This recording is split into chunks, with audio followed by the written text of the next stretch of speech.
Merhaba arkadaşlar. Bugün ham incir reçeli yapıyorum. Yani olgunlaşmamış incir reçeli. Bu incirleri yabani incirlerden de yapabilirsiniz.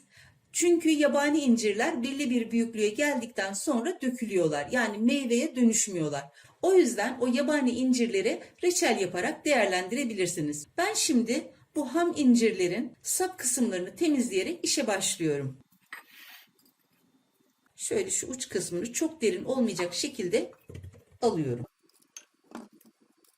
Bu şekilde sütü akarak içindeki acısı da gitmiş oluyor. Bu şekilde hepsinin sapını ayıklıyorum.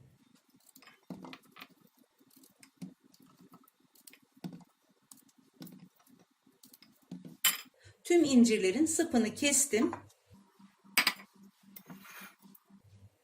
Şimdi de incirlerin sap kısmını değil diğer ucunu şöyle çatalla deliyorum. Ve bırakıyorum. Bu şekilde delince kaynar suyun içinde acısı daha çabuk çıkacaktır. Tüm incirleri şimdi de bu şekilde diliyorum.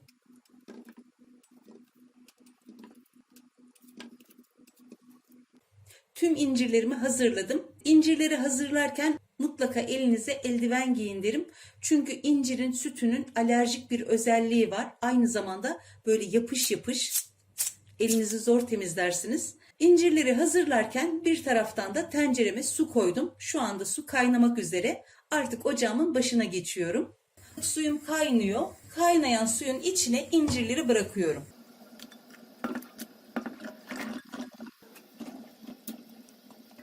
İncirleri suyun içine bırakınca suyun kaynaması durdu. Su tekrar kaynamaya başlayıncaya kadar bekliyorum. Bu arada üzerine de şöyle bir kapak kapatıyorum. İncirlerin suyun üzerine çıkmaması için, daha çabuk haşlanması için bu işlemi yapıyorum. Tenceredeki su kaynamaya başladı. Şimdi saate bakıp süre tutuyorum. Böyle harlı ateşte tam 5 dakika kaynadıktan sonra alıp soğuk suyun içine atacağım.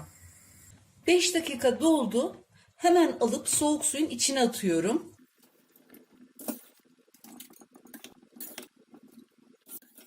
Bu kaynar suyu hemen döküp yerine tekrar temiz su koyup bu işlemi 3 kez tekrarlayacağım.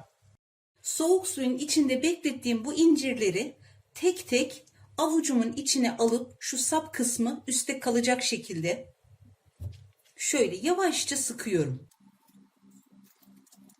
Şeklini bozmamaya dikkat ediyorum.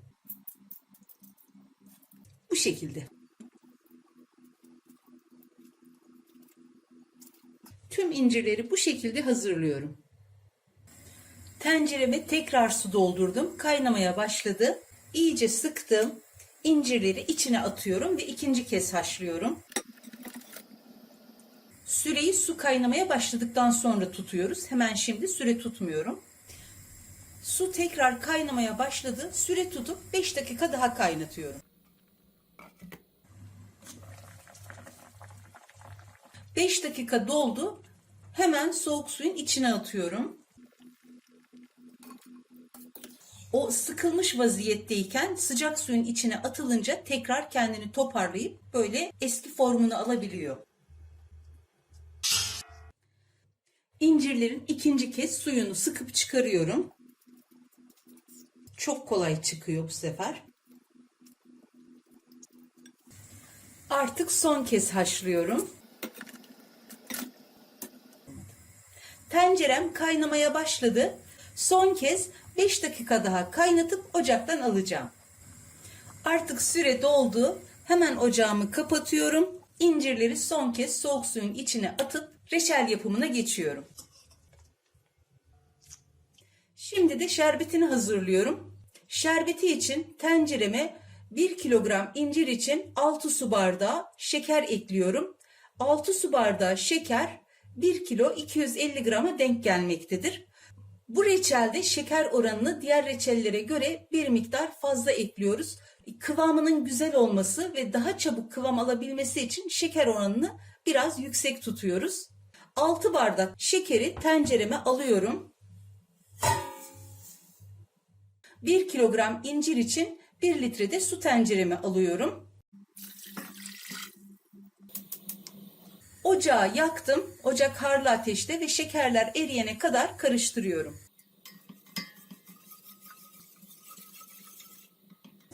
Şerbetim kaynamaya başladı. Hemen ocağı tamamen kısıp 15 dakika bu şekilde kaynatıyorum.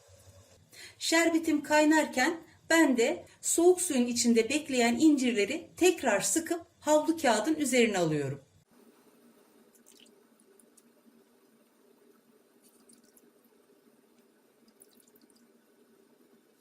İncirin acısının gitmesi için mutlaka 3 kez bu haşlayıp sıkma işlemini yapmak gerekir. İncirlerimin hepsini hazırladım. Şerbetimin de kaynama süresi doldu. Şimdi ocağımın başına geçiyorum. Kaynayan şerbetin içine önce bir çubuk tarçın atıyorum. Şöyle 6 adet kadar karanfil. Bu incirlerin kendine ait bir kokusu, tadı olmadığı için böyle karanfille, tarçınla tatlandırmaya çalışıyoruz. Her ikisini veya sadece bir tanesini de ekleyerek yapabilirsiniz. Bir adet limon sıktım. Onun suyunu ekliyorum. Reçelimin köpürmemesi için şöyle küçük bir parça tereyağı ekliyorum. Ocağımı tekrar harlı ateşe getirip incirleri içine bırakıyorum.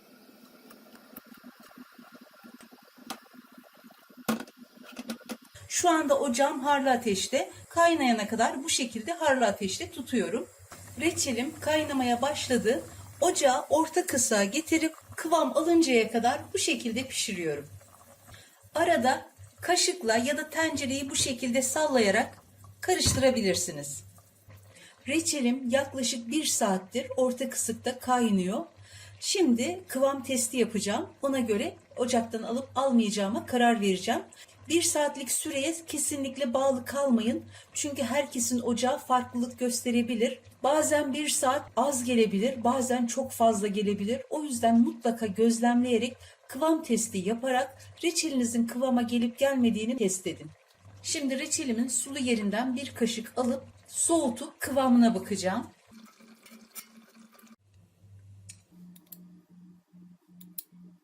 Kıvamı gayet güzel olmuş. Hemen ocağı kapattım. Reçelimi hemen kavanozlara dolduracağım.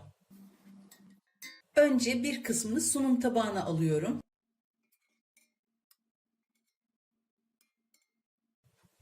Birazını sunum tabağına aldım. Kalanları da hemen kavanozlara dolduruyorum. Şerbeti az geldiği için küçük kavanozları vakumlamadım. Sadece büyük kavanozu doldurdum.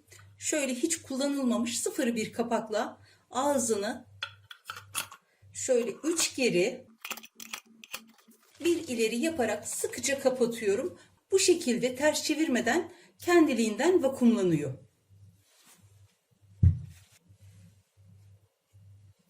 Reçelim artık hazır. Reçelden ziyade tatlı yerine tüketilebilecek çok güzel bir lezzet. Daha önce denemediyseniz mutlaka deneyin derim.